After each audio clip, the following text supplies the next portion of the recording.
यो नित्यमच्युतपदाम्बुजयुग्मरुक्म व्यामोहतः तद इतराणि तृणाय मेने अस्मद्गुरोः भगवतोऽस्य दयैकसिन्धो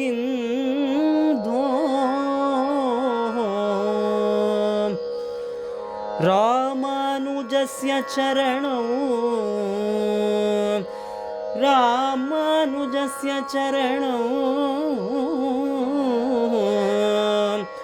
शरणं प्रपद्ये. ஜெய் ஸ்ரீமன் நாராயணா. இன்றைக்கி அந்த திருப்பானாழ்வார் என்ன பண்ணுறார் அப்படின்னா, வராரா, எங்கேருந்து பார்த்தார்? திருப்பாதத்துலேருந்து பார்த்தாரு. பீத்தாம்பரம், உந்தி, அரஞ்ஞான் கயிறு, அப்படியே மேலே வந்தால் நேற்று என்ன பார்த்தார்? திருகண்டம், திருமுகம் எல்லாம் பார்த்தாரா. இப்போ என்ன பார்க்குறாருன்னா, கண்ணை பார்த்துட்டாராம். ஆனால் கண்ணு தான் ரொம்ப டேஞ்சரஸ் இருக்கிறதுல. ஏன்னா கண்ணால் தான் கவர முடியும் இல்லையா. இது நமக்கு சொன்னவர் யாருன்னா, முதல்ல கண்ணு அப்படின்னாலே இந்த நம்ம தெரிஞ்சிக்க வேண்டியது பிள்ளை உறங்கா வெள்ளிதாசன் அப்படின்னு பேர். முன்னாடி அவருக்கு தனுர்தாசன் பேர். இவர் குஸ்தியிலே பெரும் வல்லவர். அந்த நாட்டு ராஜாவோட ஒரு பெரிய குஸ்தி வீரராக இருந்தார். ஒரு பாதுகாப்பு படை மாதிரி இருந்தார் அவர். ஆனால் அவருக்கு ஒருத்தரோட மனைவி மேலே அபிரிதமான ஒரு காதல். மனைவியோட கண்ணு மேலே அதை விட பெரிய காதல். ஒரு தடவை அவள் ஸ்ரீரங்க கோவிலில் சித்திரை உற்சவம் இதை பார்க்கறதுக்காக அவள் வரும்பொழுது அவரோட மேனி எங்கே வாடிடுமோ அப்படின்னு சொல்லிட்டு அவள் கண்ணுக்கு கொடை பிடிச்சி அவள் பாதத்துக்கு அவரோட துண்டை போட்டுட்டே போகிறான் ரோட்டில். நிறைய பேர் பரிகாசம் பண்ணுறா. ஆனால் இவர் ஒன்றுமே கண்டுக்கலை. இதை பார்த்தா ராமானுஜ சுவாமி இவரை கூப்பிட்டு, ஏன்பா என்ன இப்படி பண்ணுறேன்னு கேட்கும்போது, உங்களுக்கு தெரியாது, இவரோட கண்ணு ரொம்ப அழகு, இவ கண்ணுக்கு எந்த பங்கமும் வரக்கூடாது, அதோட கண்ணை பாதுகாக்கணும், இவளோட மாதிரி கண்ணு உலகத்தில் யாருக்குமே இருக்காதுன்னு சொல்லவே, அப்படியா, வித்தியாசமாக இருக்கே, சரி இவளோட ஒரு பெரிய அழகான கண்ணை காமிச்சா என்ன பண்ணுவேன்னு கேட்காரு. கண்ணை காமிச்சா உமக்கு அடிமை அப்படின்னு சொல்லிட்டார். உடனே நம்ம பெருமாள் கிட்ட கூட்டின்னு போகிறாரு. பெருமாளை பார்க்க சொன்னார். என்றைக்குமே நம்மளாம் பெருமாளை பார்த்தா, நம்மளே போய் பார்த்தா அதுக்கும் ஒரு ஆச்சாரியன் பாருன்னு சொல்லி பார்க்குறதுக்கு வித்தியாசம் இருக்குது பாருங்கள். அந்த ஆச்சாரியன் சொல்லி இவரை பார்க்கும்பொழுது அந்த நிஜமாகவே பெருமாளோட பார்வை அதே தான். இப்போ திருப்பாண்டவர் சொன்னார், அப்படி ஒரு அழகான ஒரு கண்கள். பார்க்குறாரு, நேரம் காலம் தெரியல, அப்படியே கண்லேருந்து ஆனந்த பாஷ்பம் வழியிறது. ஏன்னா பெருமாளை நேருக்கு நேராக யார் பார்க்க முடியும் சொல்லுங்கோ.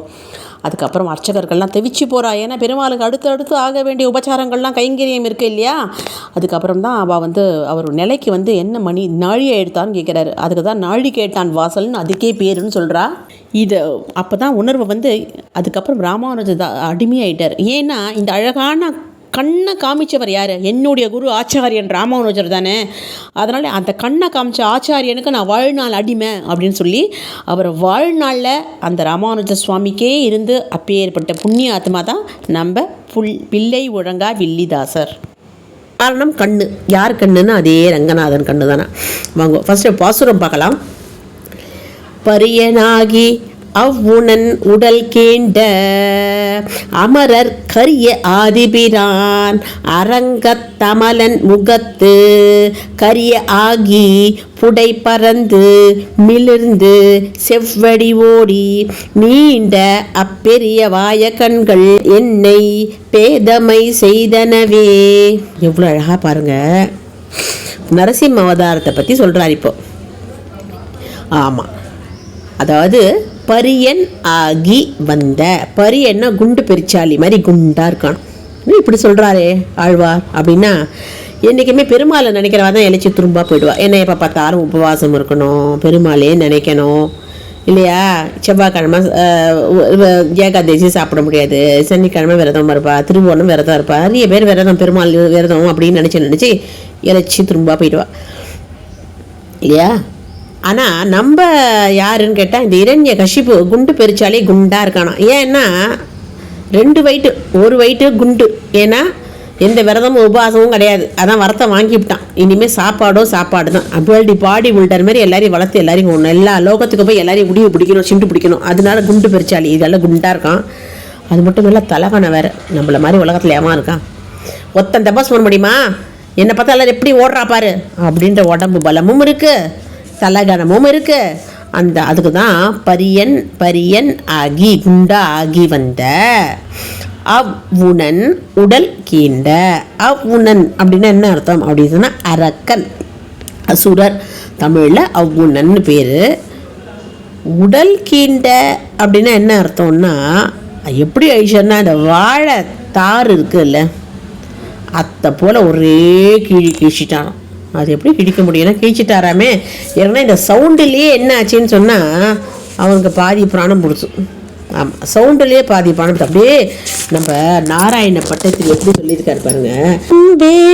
கட்டயதோ ஹிரண்யகசிபோ கர்ணோ சமா சூரியனன் ஆகூர்ணச்சகதண்ட குண்டகுஹரோ கோரஸ்தவ புத்ரவஹ ஸ்ருத்வாயம் அகில தைத்ய ராஜஹிருதயே பூர்வம் கதா பிரச்ருதம் பஹ கச்சன சம்பபாத சலிதோ அபியம்போஜ பூர்விஷ்டராத். ரொம்ப ஆன இரண்யகசிபு ஓங்கி அடைச்சோன்னா அந்த இறைச்சல்லையே அவன் பாதி கதிகலங்கி போட்டான். என்னடா இந்த மாதிரி இலைச்செல்லாம் எப்பவுமே கேட்டதே இல்லை அப்படின்னு இனம் புரியாத நடுக்கம். இந்த நடுக்கம் தேவர்களுக்கும் இருந்தது தான். இவன் அப்பயே இழைச்சி விட்டான். ஆமாம், இந்த மாதிரி சவுண்டு கேட்க அவன் பாதி இழைச்சிட்டானா, பயந்து விட்டான். அதான் அவனுக்கு ஈஸியாக போச்சு. வாழை நாரை கிழிக்கிற மாதிரி ஒரே கிழிச்சு விட்டானான். அது பாருங்கள் எப்படி கிழிக்கிட்டார் பாருங்கள். அதே மாதிரி தேசிகர் எழுதுகிற காமாட்சிகா அஷ்டகத்துலேயும் இப்படி தான் சொல்லியிருக்கார் பாருங்கள். சட்டா பட்டல பீஷனே சர்வசாட்ட ஹோத்பட்டே ஸ்புரக்ருதி பரிஸ்புட புர்கடி கேபி வக்ஸ்தரே கிருதே கிருபா கபட்ட கேசரின் தனுஜடம்ப ததஸ்தனா சரோஜசஸ்திருசா திருசா வியதிவிஷத்யதே வியஜ்யதே.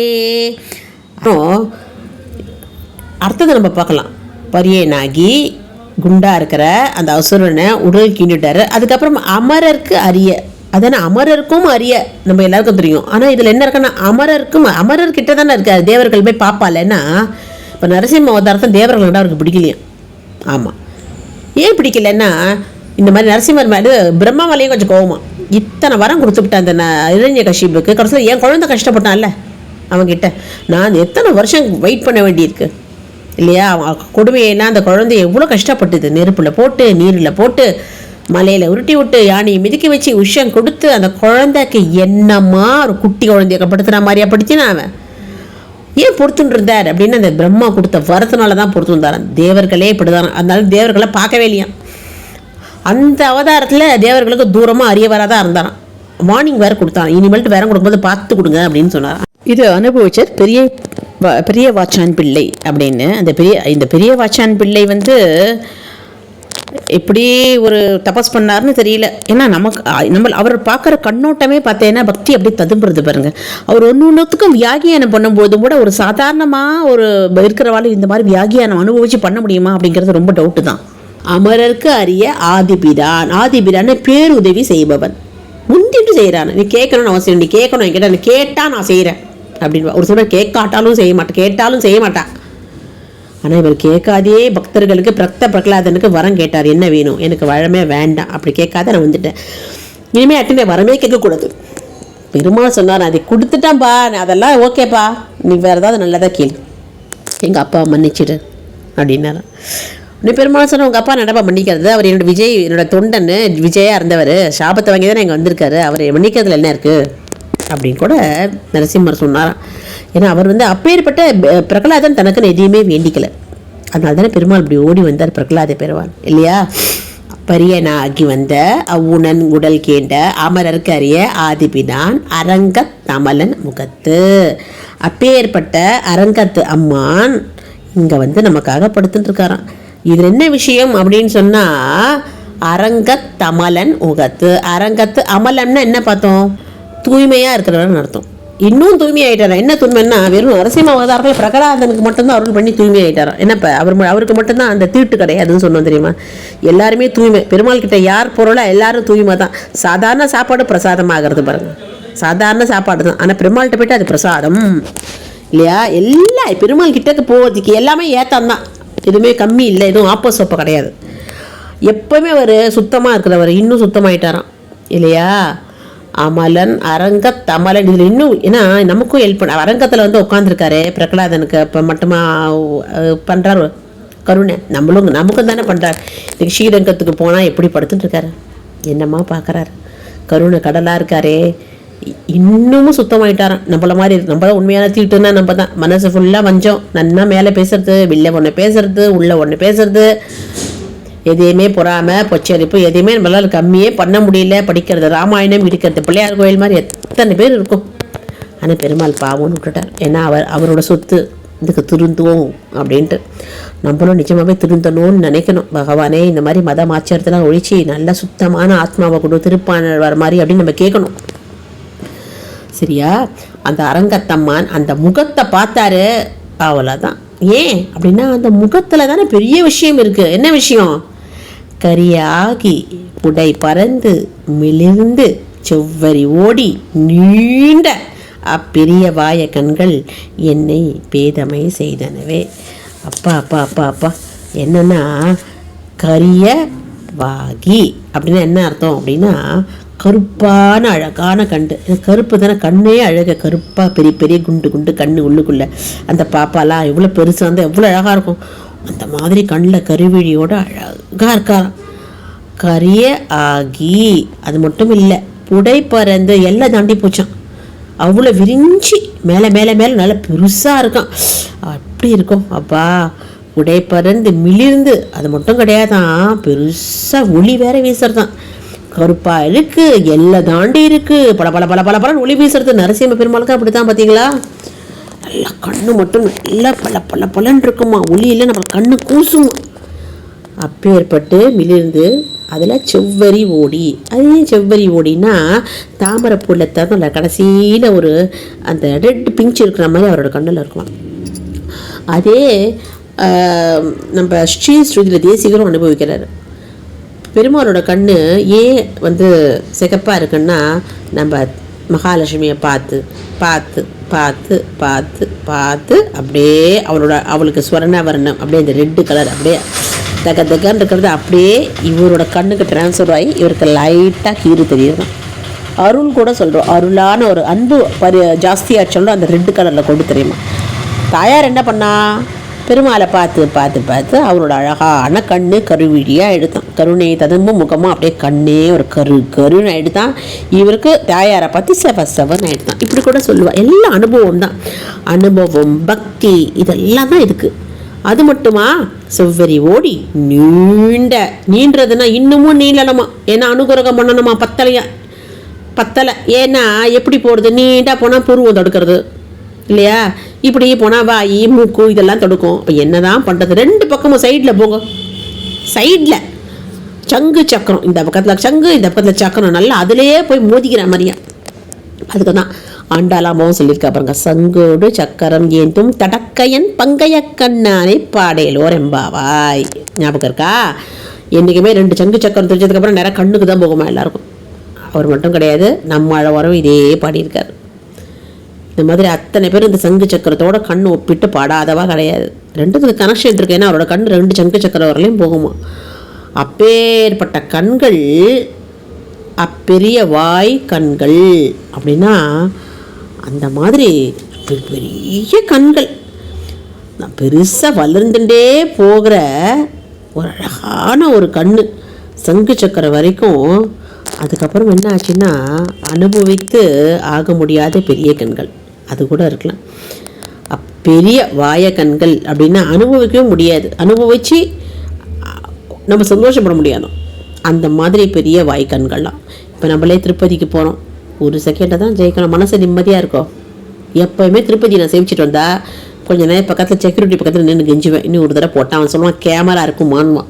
இந்த மானை கேட்டு நான் வராத இருக்கிறதே கிடையாது. இது வரலையும் திருப்பதிக்கு போய் ஏதோ பெருமாளை சேவிச்சவன் வந்த மானு. பெருமாளை சேவிப்பேன் நல்லா தான், இருந்தாலும் கொஞ்சம் வெளில வந்ததுக்கப்புறம் வாட்ச்மேன் கிட்ட கொஞ்சம் ரொம்ப ரெக்வஸ்ட்டாக கேட்பேன், ப்ளீஸ் நான் திருப்பி கொஞ்சம் ஒரு நிமிஷம் விட்றீங்களான்னு கேட்பேன். அம்மா கேமரா இருக்குமா, ஒன்று பார்த்தா பாவமாக தான் இருக்குது அப்படின்னு இவனே சொல்லுவான். எப்போவுமே நான் கேட்பேன், ஏன்னா போகணுன்னு தோணலையே இல்லையா. ஆனால் அவர் நம்மளை பார்த்துட்டார், அதில் எந்த டவுட்டும் இல்லை. அவர் நம்மளை பார்க்க தோட்டு தான் நம்ம நல்லா சௌக்கியமாக இருக்கோம், மறுபடியும் அவரை போய் பார்க்குறோம், அதில் எந்த ஒரு டவுட்டும் கிடையாது. ஆனால் நமக்கு மனசு ஆறலையே.